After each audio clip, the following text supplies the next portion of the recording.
नमस्कार, happy Sunday morning. आप देख रहे हैं रेडियो बिहार का मॉर्निंग लाइव शो बिहार बिहान, आपकी अपनी होस्ट निहारिका के साथ।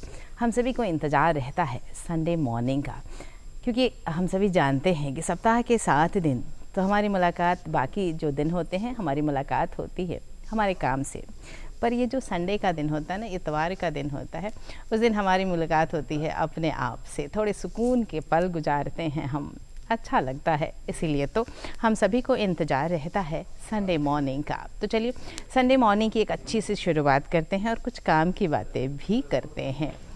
आपने और हम सभी ने महसूस किया है कि जलवायु में परिवर्तन हो रहा है। हमारी कुछ अपनी नादानियाँ हैं पर्यावरण के प्रति, हमने कुछ गलतियाँ भी की हैं पर्यावरण के प्रति, जिसे समझने की ज़रूरत है, काम करने की ज़रूरत है, ताकि हम अपने पर्यावरण का संरक्षण कर सके, ये समझ सके कि मानव को कैसे कदम उठाने चाहिए ताकि उस पर्यावरण को हम बचा कर रख सकें अपनी आने वाली पीढ़ी के लिए भी। आज इस महत्वपूर्ण विषय पर संडे मॉर्निंग को थोड़ी चर्चा करेंगे, पर कार्यक्रम की शुरुआत करेंगे अनमोल वचन से। ऐसे कथन जो हमारे महापुरुषों ने कहे हैं और जब हम उसे सुनते हैं, अपने जीवन में उतारते हैं, तो हमारे जीवन को एक सही दिशा मिलती है। तो चलिए कार्यक्रम की शुरुआत करते हैं, आपको दिखाते हैं आज का अनमोल वचन।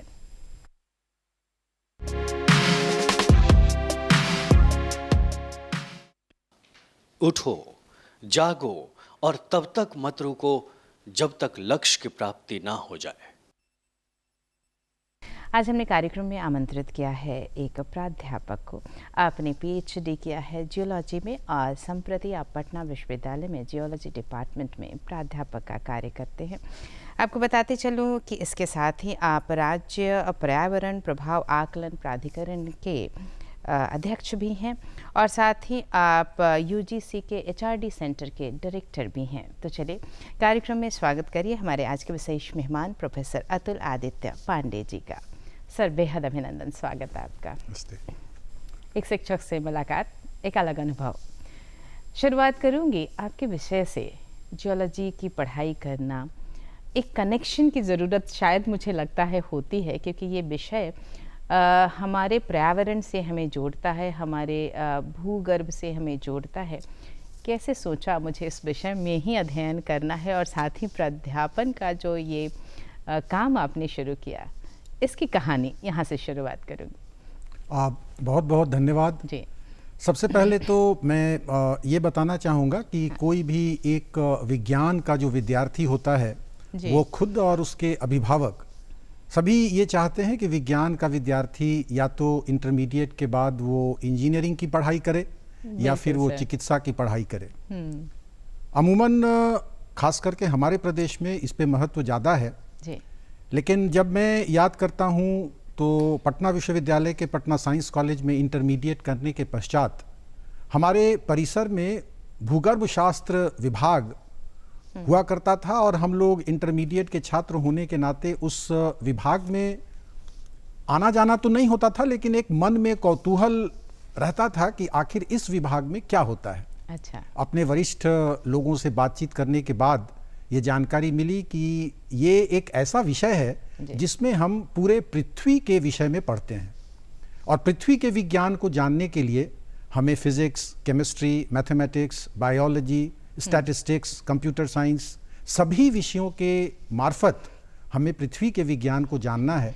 तो ये मुझे बड़ा ही आकर्षित किया और थोड़ी बहुत आकर्षण मुझे स्कूल डेज से ही, जब हम लोग भूगोल की पढ़ाई करते हैं तो वहाँ नदियाँ, पहाड़, पठार, अलग अलग जगहों पे गहराई, ऊंचाई, ये सब एक आकर्षित किया करता था।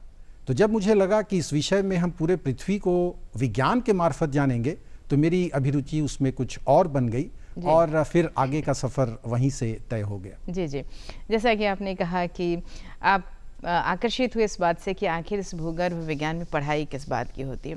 पता है, जब भी हम कभी, यूँ तो हम सभी अपने काम में लगे होते हैं, पर जब कभी आप आराम से बैठते हैं और सोचते हैं तो बहुत सारे ऐसे प्रश्न हैं जो आपके मन मस्तिष्क में आते हैं, खास करके भूगर्भ विज्ञान से जुड़ी हुई, धरती से जुड़ी हुई, इन नदियों से जुड़ी हुई, इन पहाड़ों से जुड़ी हुई। और ये ऐसा विषय है जो सारी जानकारी एक विद्यार्थी को देता है।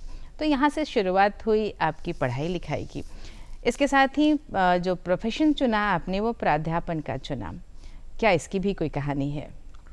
कहानी तो नहीं, लेकिन एक पृष्ठभूमि जरूर है कि हमारे माता पिता दोनों शिक्षक रहे। अच्छा सर। और हमारी माता जी स्कूल में शिक्षिका थीं और हमारे पिताजी भी पटना विश्वविद्यालय में शिक्षक रहे। तो घर में एक शिक्षक और शिक्षण का माहौल रहा। और जहाँ तक मेरे शिक्षण में आने का सवाल है, मैंने स्नातकोत्तर भूगर्भ विज्ञान में करने के पश्चात जवाहरलाल नेहरू विश्वविद्यालय दिल्ली में शोध के लिए वहाँ नामांकन हुआ। और वहाँ जब मैंने उस परिसर को देखा तो शोध, गुणवत्ता, शिक्षण, इन चीज़ों पे ज़्यादा महत्व था। तो धीरे धीरे 2-4 साल उस परिसर में रहने से मेरा भी शिक्षक और शिक्षक जगत की तरफ आकर्षण बढ़ा। और सौभाग्य है कि मैं अपने ही विश्वविद्यालय में, जहाँ से मैंने स्नातक और स्नातकोत्तर की पढ़ाई की, 1992 में मैं यहाँ पे भूगर्भ शास्त्र विभाग में एक शिक्षक के रूप में यहाँ चयनित हुआ। जी जी। तो इस तरह से जो ये प्राध्यापन की जर्नी थी आपकी, वो शुरू हुई और आपने बच्चों को शिक्षा देने का ये महत्वपूर्ण कार्य किया।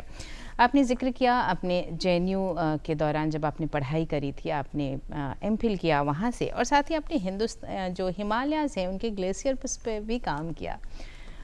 उसके बारे में थोड़ी जानकारी देते चले जब हम आपके पढ़ाई की बात कर रहे हैं। हाँ, ये बहुत ही रोचक प्रश्न भी है और मुझे उन बातों को याद करते हुए भी बहुत खुशी हो रही है। जब मैं जवाहरलाल नेहरू विश्वविद्यालय में शोध के लिए वहाँ गया तो वहाँ हमारे professor supervisor professor SI Hasnain के अंतर्गत मेरा रजिस्ट्रेशन हुआ। और उस समय पर्यावरण, जलवायु परिवर्तन और हिमनद पे नई नई बातें शुरू हो रही थी जो हमारे लिए भी नई थी। और उसमें आपको मैं बताऊं कि जब हम पूरे हिमालय की बात सोचते हैं तो न हिमालय केवल तीर्थ स्थल के रूप में महत्वपूर्ण है, बल्कि हिमालय की ऊंचाइयों पे जो हमारे बर्फ हैं, जो हिमनद हैं, वो उत्तर बिहार की सभी नदियों के वो स्रोत हैं। और उन हिमनद की वास्तविक क्या स्थिति है, उससे जो जल प्रवाहित होते हैं उनकी क्या गुणवत्ता है, किस मात्रा में वो प्रवाहित होते हैं और क्या समय के अनुसार उसमें कुछ परिवर्तन हो रहा है, ये हमारा शोध का विषय था। अच्छा। तो एक समतल जगह बिहार के मैदानी भाग से होते हुए अचानक से पहाड़ों में जाना, ये बड़ा रोचक और एक एडवेंचरस हमारे लिए जर्नी था।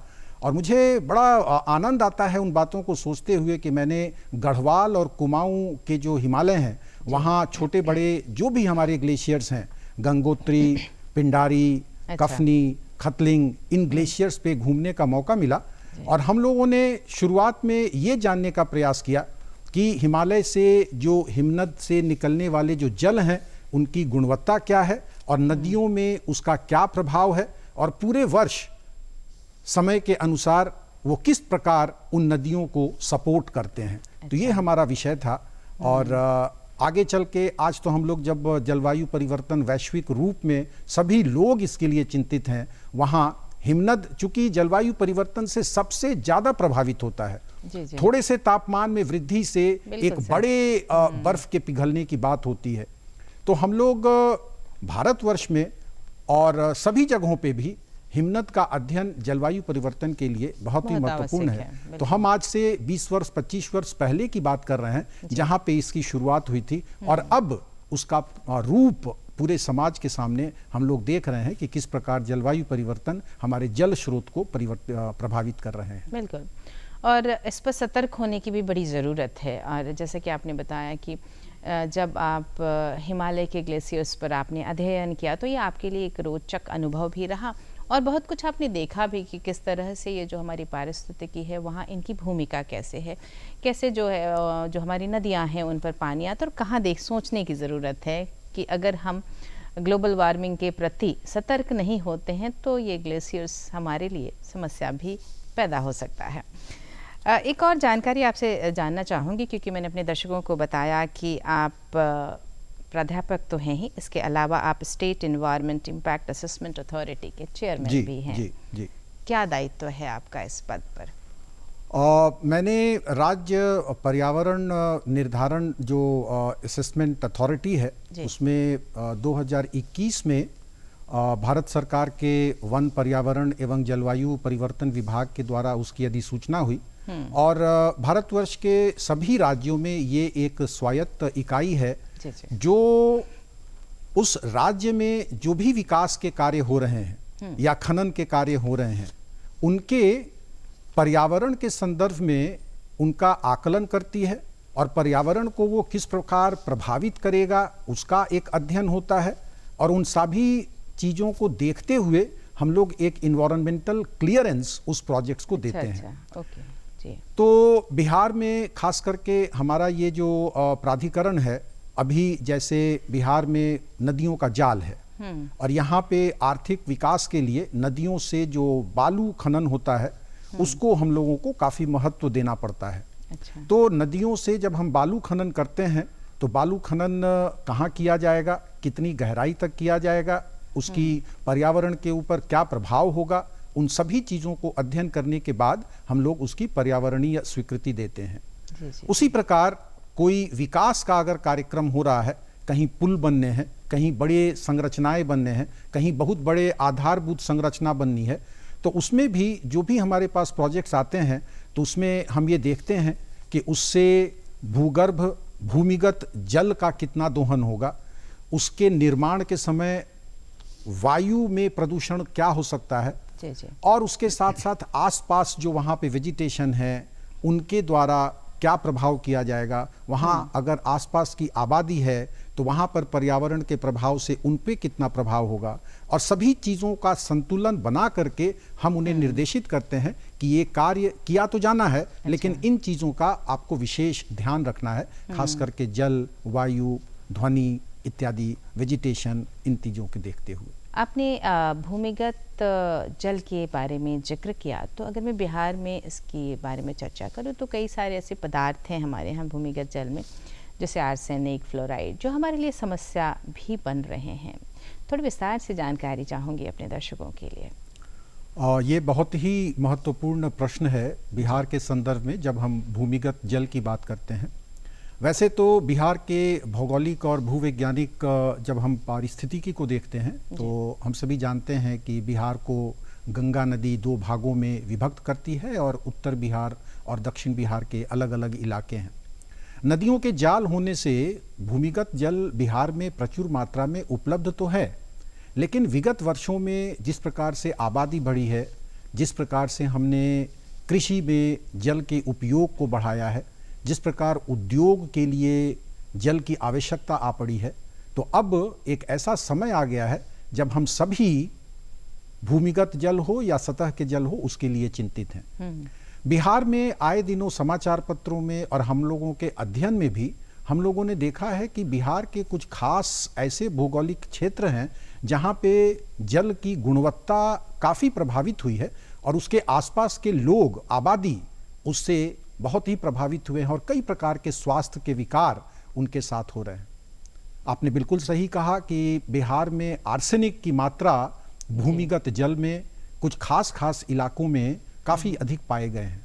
जो हमारे वैज्ञानिक संस्थान हैं उन लोगों ने ऐसा रिपोर्ट किया है कि खास करके गंगा के दोनों तरफ, उत्तर में भी और दक्षिण में भी, भोजपुर, भागलपुर, ये कुछ ऐसे इलाके हैं हॉटस्पॉट्स जहाँ पे आर्सेनिक की मात्रा भूगर्भ भूमिगत जल में काफ़ी अधिक पाए गए हैं और उसमें कैंसर के रोगी उन जल के को सेवन करने से उनकी संख्या यहाँ पे बढ़ रही है। साथ ही फ्लोराइड की एक समस्या है जो खास करके हमारा जो दक्षिण बिहार है जिसमें मुंगेर, नवादा, जमुई, इन इलाकों में जो फ्लोराइड की मात्रा है वो भी जो एक मानक है उससे कहीं अधिक पाए जा रहे हैं। तो उसमें दो तरह की बातें हो रही हैं। एक, जो भूमिगत जल उपलब्ध है उसका अधिक दोहन हो रहा है तो उसका जल स्तर कम हो रहा है, तो कंसंट्रेशन जो हमारे ये आयंस हैं उनके ये बढ़ रहे हैं। और जब कभी हम भूमिगत जल की बात करते हैं तो थोड़ा सा वैज्ञानिक परिप्रेक्ष्य ये है कि भूमि के नीचे जो जल उपलब्ध है बिहार के संदर्भ में वो दो सतहों पे उपलब्ध है। तो जो ऊपरी जो सतह है वो सतह इन फ्लोराइड या आर्सेनिक इन मात्रा में ज़्यादा प्रभावित हुए हैं और साथ साथ नाइट्रेट की भी मात्रा कई जगहों पे ऐसी देखी जा रही है। तो अब हम लोग सभी पॉलिसी मेकर्स, साइंटिस्ट, रिसर्चर्स सभी अब ये चिंतित हैं कि अगर ये मात्रा और बढ़ती जा रही है तो फिर आसपास की आबादी का स्वास्थ्य के दृष्टिकोण से एक काफ़ी बोझ हम लोगों पे पड़ सकता है, और वो भी एक महत्वपूर्ण पक्ष है कि उसका हम लोग कैसे निदान कर सकें। तो उसमें भूमिगत जल की उपलब्धता और गुणवत्ता दोनों को देखते हुए कई प्रकार के ठोस कदम उठाए जा रहे हैं।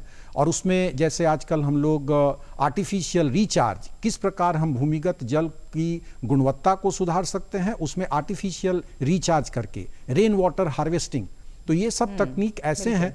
जब पहले चर्चा होती थी कि ये तो दक्षिण भारत में या ऐसे जगहों पे जहाँ पे पानी उतना उपलब्ध नहीं है, काफ़ी गहराई पर जाकर पानी प्राप्त होता है, लेकिन अब जलवायु परिवर्तन कहें या आबादी के बढ़ने से जल का दोहन कहें, अब ये चीज़ें हमारे राज्य में भी सामने दिखने लगी हैं, और अब हम सभी चिंतित हैं और उस पर जल्द से जल्द कार्य योजना बन भी रही है और उस पर एक्शन में आने की ज़रूरत है। जी, बहुत विस्तार से बताया आपने कि वर्तमान स्थिति क्या है हमारे प्रांत में। आपने रेन वाटर हार्वेस्टिंग का भी जिक्र किया, जिसकी ज़रूरत है ताकि जो पानी हम दोहन कर रहे हैं अपनी आवश्यकताओं की पूर्ति के लिए, हम उसे वापस उस धरा को दे सकें, ताकि ये जो ऐसी चीज़ें हैं जिन्हें हमारे पेय जल में नहीं आना चाहिए वो ना आए और हम एक शुद्ध पानी का सेवन कर सकें। बहुत ज़रूरी है इन कार्यों पर अमल करना। एक और अहम पक्ष है जिसके बारे में बात करना बेहद ज़रूरी है। हमारे आसपास जो वायु है वहाँ भी प्रदूषण का जो स्तर है वो बढ़ता चला जा रहा है, और बहुत चिंता का विषय है, क्योंकि हम उसी वायु के साथ अपने जीवन की कल्पना कर सकते हैं। ये जो गुणवत्ता का स्तर गिर रहा है, कारण शायद कहीं ना कहीं जो बढ़ते हुए वाहन हैं, जो पोल्यूशन के जो स्रोत हैं वो हैं। हम क्या कर सकते हैं? अभी विगत कुछ वर्षों से वायु के जो प्रदूषण है उस पे मीडिया का भी काफ़ी ध्यान है, पॉलिसी मेकर्स का भी ध्यान है, और हम सभी इसे महसूस भी कर रहे हैं। आपने देखा होगा कि पिछले दिनों जब कोरोना काल से हम लोग सभी ग्रसित थे, उस दौरान हम कभी घर से निकल नहीं रहे थे, गाड़ियां शहर पे आ नहीं रही थी, कोई डेवलपमेंट के कार्य हो नहीं रहे थे। तो उस दौरान कुछ चित्र हमें ये भी देखने को मिले कि मधुबनी से, चंपारण से हम हिमालय की चोटियों को भी देख पा रहे हैं, और बिल्कुल वो स्पष्ट है और कोई प्रदूषण नहीं रह गया। तो इसका मतलब ये है कि मानव जनित जो हमारी गतिविधियां हैं निश्चित रूप से वो वायु को प्रदूषित कर रही हैं। अब ये देखना है कि कुछ चीज़ें तो ऐसी हैं जो जिसे हमें करना ही है, वो तो होगा ही। जैसे अब व्हीकल्स आएंगे ही, डेवलपमेंट के जो काम हो रहा है उन्हें होना ही है, लेकिन हमारे इन चीज़ों को देखते हुए हमें क्या करना चाहिए और हम क्या कर सकते हैं उसमें, उस पर सोचना है। दूसरी बात आपको ये कहें कि कुछ अध्ययन अभी ये भी हो रहे हैं कि बिहार के उत्तर के जो मैदानी भाग हैं, जो हिमालय की तराई में आता है, तो वहाँ क्या कोई ऐसा प्राकृतिक भी कोई एक सिस्टम बन गया है जो वायु प्रदूषण को जल्द से जल्द वहाँ से पूरा अलग नहीं कर सकता? क्योंकि धूल कण, बिहार राज्य में धूल कण का सबसे अधिक होना वायु प्रदूषण का सबसे मुख्य कारण है। तो ये धूल कहाँ से आते हैं? तो अभी कुछ अध्ययन चल रहा है कि हमारे यहाँ नदियों की जाल है, उसके जो बालू हैं, उसके जो कण हैं, उसके ट्रांसपोर्टेशन में, उसमें जो कंस्ट्रक्शन के एक्टिविटीज़ चल रहे हैं, उसमें जो ये धूल कण वायु में आ जा रहे हैं वो जल्दी से जल्दी सेटल डाउन नहीं कर पा रहे हैं, और उसमें विंड सर्कुलेशन का भी एक कोई पैटर्न है। तो एक तो इस पे अभी शोध जारी है, लेकिन दूसरी बात मैं ये कहना चाहूँगा, आपने बिल्कुल सही कहा कि वेहिकुलर एमिशन या इंडस्ट्रियल एमिशन, उसके तो कुछ एक मानक फिक्स किए गए हैं कि अगर आप शहरों में गाड़ी लेकर निकलते हैं तो उसके प्रदूषण के जांच होने चाहिए, रेगुलर इंटरवल पे आपके गाड़ियों की सफाई होनी चाहिए, और एक व्यक्तिगत रूप में भी हमें देखना चाहिए कि जो गाड़ी हम चला रहे हैं वो किस प्रकार उसका पोल्यूशन लेवल क्या है। और दूसरी चीज़ मैं ये कहना चाहूँगा कि अब आए दिनों हम लोग, चूँकि जो फॉसिल फ्यूल्स जो हम लोग बोलते हैं, जीवाश्म ईंधन, पेट्रोलियम है, पेट्रोल है, डीजल हैं, तो अब धीरे धीरे हम लोग जलवायु परिवर्तन को भी ध्यान में रखते हुए, जहाँ पे इन गैसेस का और पोल्यूशन का काफ़ी ज़्यादा योगदान है, तो हम लोग बैटरी संचालित इलेक्ट्रिक व्हीकल के तरफ धीरे धीरे हम लोग आगे बढ़ रहे हैं। और आपने देखा भी होगा कि पटना शहर की अगर हम बात करें तो कई इलेक्ट्रिक व्हीकल, सरकारी भी जो बसेस चल रही हैं अब उसको रिप्लेस करने की बात हो रही है। कई जो प्राइवेट व्हीकल्स हैं उनमें भी एक जागरूकता के तौर पे लोगों को ये बताया जा रहा है कि आप इलेक्ट्रिक व्हीकल की तरफ जाएं तो प्रदूषण का जो लेवल है उसमें आपका एक योगदान हो सकता है। तो मैं ये कहना चाहूँगा कि जब कभी भी हम लोग जलवायु परिवर्तन या प्रदूषण इत्यादि की बात करते हैं तो लोगों के मन में एक प्रश्न आता है कि मैं अकेले क्या कर सकता हूँ। लेकिन मैं एक स्लोगन से बहुत प्रभावित हूँ और हर जगह मैं इसकी चर्चा करता हूँ कि think global but you have to act local.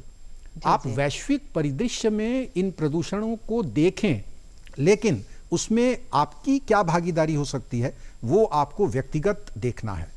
तो अगर हम आसपास बाजार हाट जाते हैं तो हमें वहां पे अपने व्हीकल्स को लेके क्यों जाना है? हम पैदल जा सकते हैं, साइकिल की सवारी कर सकते हैं। खास करके मैं अपने युवा साथियों को अपने कॉलेज कैंपस में और अन्यत्र जगहों पे इन चीज़ों के बारे में जरूर चर्चा करता हूं कि हमें आसपास की चीज़ों पे नज़दीक जाना हो तो आप जरूर पैदल जाएं, साइकिल चलाएं और व्हीकल से न जाएं।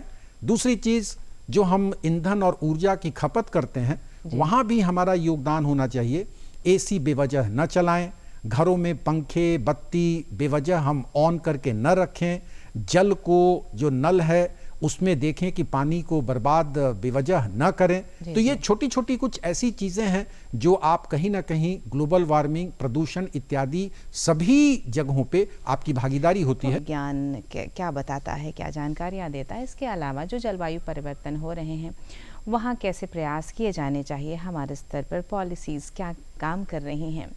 अब मैं बातें करना चाहूँगी आपसे शिक्षा नीति से जुड़ी हुई नई शिक्षा नीति, क्योंकि आप शिक्षण कार्य से जुड़े हुए हैं और जब भी हम एजुकेशन के बारे में जिक्र करते हैं तो बहुत अहम होता है कि इसके द्वारा ऐसे बच्चों को शिक्षित किया जाए ताकि हम अपने देश को एक अच्छी डेवलपमेंट की गति दे सकें, मैं कहना चाहूँगी। तो जो ये नई शिक्षा नीति है इसके मुख्य बिंदु क्या हैं और क्या नयापन है, हमारे दर्शकों की जानकारी के लिए ज़रूर बताएं। अभी शिक्षण जगत में और अन्यत्र भी राष्ट्रीय शिक्षा नीति पे काफ़ी चर्चाएं हो रही हैं, बहस भी हो रहा है। लेकिन एक शिक्षक होने के नाते हम सभी जब इस डॉक्यूमेंट को देखते हैं तो काफ़ी आत्मविश्वास एक शिक्षक के रूप में हमें मिलता है। राष्ट्रीय शिक्षा नीति के जो कुछ मुख्य बिंदु हैं जो मुझे पढ़कर महसूस हुआ और मुझे पूरा ये भरोसा है और उम्मीद है कि इस पे हम लोग खरे उतरेंगे कि इस शिक्षा नीति में एक भारतीयता है और भारतीयता के साथ साथ एक अंतर्राष्ट्रीय पटल पे हमें अपने आप को साबित करना है। तो दोनों ही तरह से ये बड़ा ही बैलेंस्ड एक डॉक्यूमेंट हमारे पास आया है जिसके इम्प्लीमेंटेशन के लिए हम लोग सभी प्रयासरत हैं। दूसरी चीज़ कि इस राष्ट्रीय शिक्षा नीति में, चूंकि मैं उच्च शिक्षा से जुड़ा हुआ हूँ, तो इसमें युवाओं में कौशल विकास पे काफ़ी अधिक बल दिया गया है। और दूसरा, कई भाषाओं में जब हम उच्च शिक्षा की बात करते हैं और भारतीयता की जो बात मैंने कही, तो यहाँ तक कि तकनीकी संस्थानों में भी, उच्च शिक्षण संस्थानों में भी जो हमारे संवाद की बातचीत होती है, जो हमारे एक्सप्रेशन की बात होती है, तो हम अपनी भाषाओं में, भारतीय भाषाओं में भी हम अपनी बातों को रख सकते हैं, पढ़ सकते हैं, परीक्षाओं में उसी माध्यम में अपनी भाषाओं में परीक्षा दे सकते हैं। तो ये एक बड़ा ही महत्वपूर्ण है जो किसी भी अलग अलग परिवेश में आने वाले युवाओं को एक आत्मविश्वास देता है। दूसरी चीज़ जो अंतर्राष्ट्रीय स्तर पे हम लोग बात करते हैं, मल्टीडिसिप्लिनैरिटी। आज कोई एक विषय से कई विषय जुड़े हैं, तो पूर्व में के कोई विद्यार्थी केवल एक विषय के रूप में जानकारी हासिल करता था, आगे चल के दूसरे विषयों के साथ जुड़ने में उसे कठिनाई होती थी। तो अब इस राष्ट्रीय शिक्षा नीति में एक महत्वपूर्ण आयाम जो है वो है मल्टीडिसिप्लिनैरिटी। दूसरा, चूंकि राष्ट्रीय और अंतर्राष्ट्रीय स्तर पे जो मानक होंगे वहाँ एकेडमिक बैंक ऑफ क्रेडिट, उसमें आपको ये स्वायत्तता है, आपको ये छूट है कि आप अगर पाठ्यक्रम को ज्वाइन करते हैं तो 1 साल के बाद, 2 साल के बाद आप सर्टेन जो क्रेडिट्स हैं उसको हासिल करने के बाद आप उसे छोड़ भी सकते हैं, और फिर आप किसी व्यवसाय में आ गए या किसी दूसरे किसी कार्य में गए और वापस आप उसी स्ट्रीम में आके अपने हायर एजुकेशन को आगे कंटिन्यू भी कर सकते हैं। तो सारी ये तो कुछ मुख्य बिंदु हैं। तो उसमें academic bank of credit, multidisciplinarity, language, skill development और इस तरह के कई बहुत ही पॉजिटिव एस्पेक्ट्स हैं, सकारात्मक बिंदु हैं जो शिक्षकों को, छात्र छात्राओं को, सभी के लिए ये लाभकारी होंगे, ऐसी इसकी योजना है। जी जी, आपने बताया कुछ मुख्य बिंदुओं की चर्चा की। जो परिवर्तन लाएगी ये नई शिक्षा नीति, जैसे कि आपने कहा कि अगर आपने कोई क्रेडिट 1 साल तक हासिल किया है तो उसे आप फिर आगे चलकर भी उसका प्रयोग कर सकते हैं। अभी फ़िलहाल ऐसा होता है कि अगर आपने 1 साल की पढ़ाई कर ली और उसके पश्चात किसी कारणवश अगर आपकी पढ़ाई छूट गई तो आपका 1 साल व्यर्थ हो जाता है। तो यहाँ एक बहुत अच्छी बात मुझे लगी कि क्रेडिट का एक बैंक अगर तैयार हो जाता है तो बहुत जो विद्यार्थी हैं उन्हें फ़ायदा होने वाला है। थोड़ी चर्चा संक्षेप से एनएसएस के बारे में भी करना चाहूँगी, जिसके आप कार्यक्रम संयोजक रह चुके हैं। किस तरह कार्य किया और क्या फ़ायदा मिला जो हमारे विद्यार्थी थे उनको? शिक्षक जगत में आने के पश्चात राष्ट्रीय सेवा योजना, जिसे हम लोग नेशनल सर्विस स्कीम कहते हैं, ये हमारे करियर में और हमारी सोच में काफ़ी महत्वपूर्ण बदलाव इससे आया है। तो सबसे पहले तो मैं ये बताऊं कि एनएसएस भारत सरकार के युवा कार्यक्रम एवं खेल विभाग का एक ऐसी योजना है जो 1969 में विश्वविद्यालयों के लिए ये लाई गई, और इसमें मुख्य है कि युवाओं को, छात्र छात्राओं को समाज के साथ जोड़ा जाए और उसके जुड़ने से उनके व्यक्तित्व में क्या विकास हो सकता है और समाज और राष्ट्र के लिए ये जो युवा हैं, हमारे छात्र छात्राएं हैं, वो क्या योगदान दे सकते हैं।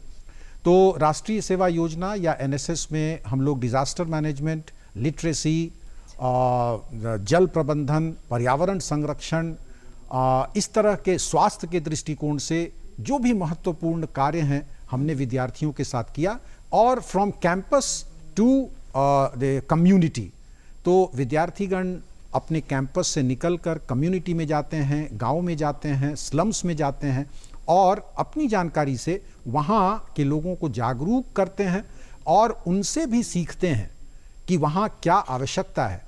तो राष्ट्रीय शिक्षा नीति और एनएसएस, इन सभी चीज़ों को देखने के पश्चात हमारा जो अनुभव हुआ कि हमारे कई विद्यार्थी जो राष्ट्रीय सेवा योजना से जुड़े, वो राज्य स्तर पे, राष्ट्रीय स्तर पे कई कार्यक्रम में उन्होंने भाग लिया, और उस कार्यक्रम को में सम्मिलित होने के पश्चात हमने भी महसूस किया कि उनके व्यक्तित्व में काफ़ी निखार आया, और अपनी पढ़ाई पूरी करने के बाद या पढ़ाई के दौरान भी उनके पर्सनालिटी में काफ़ी अच्छा सकारात्मक परिवर्तन हमने देखा और समाज के लिए वो एक युवा काफ़ी उपयोगी सिद्ध हो रहा है। ये हमारा ऐसा ऑब्जर्वेशन है जो आपका अनुभव कहता है। और बात सच भी यही है कि शिक्षण के साथ साथ अगर हम इन चीज़ों पर भी ध्यान देते हैं तो जो युवा का हम निर्माण करते हैं वो देश के लिए आगे बहुत अच्छे तरीके से काम करते हैं।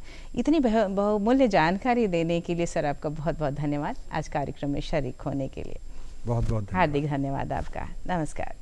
और दर्शकों, आज हमने बात की प्रोफेसर अतुल आदित्य पांडे जी से। हमने जाना जलवायु परिवर्तन के बारे में, थोड़ी चर्चाएं की, नई शिक्षा नीति के बारे में जिक्र किया, और एक युवा को किस तरीके से हम देश के लिए शिक्षित कर सकते हैं इसके बारे में विस्तार से बातचीत की। जानकारियाँ अहम होती हैं और कुछ जानकारी हम आपसे चाहते हैं, और पता है मैं ये क्यों कह रही हूँ, क्योंकि हमें इंतज़ार रहता है आपके ख़तों का, आपके ईमेल का। क्या देखना चाहते हैं आप? कार्यक्रम बिहार बिहान में हमें ज़रूर लिख भेजिए। तो नोट करिए हमारा पता है कार्यक्रम बिहार बिहान, निदेशक डीडी बिहार, दूरदर्शन केंद्र पटना, फ्रेजर रोड पटना 800001। हमारा ईमेल आईडी है director.ddkpatna@gmail.com।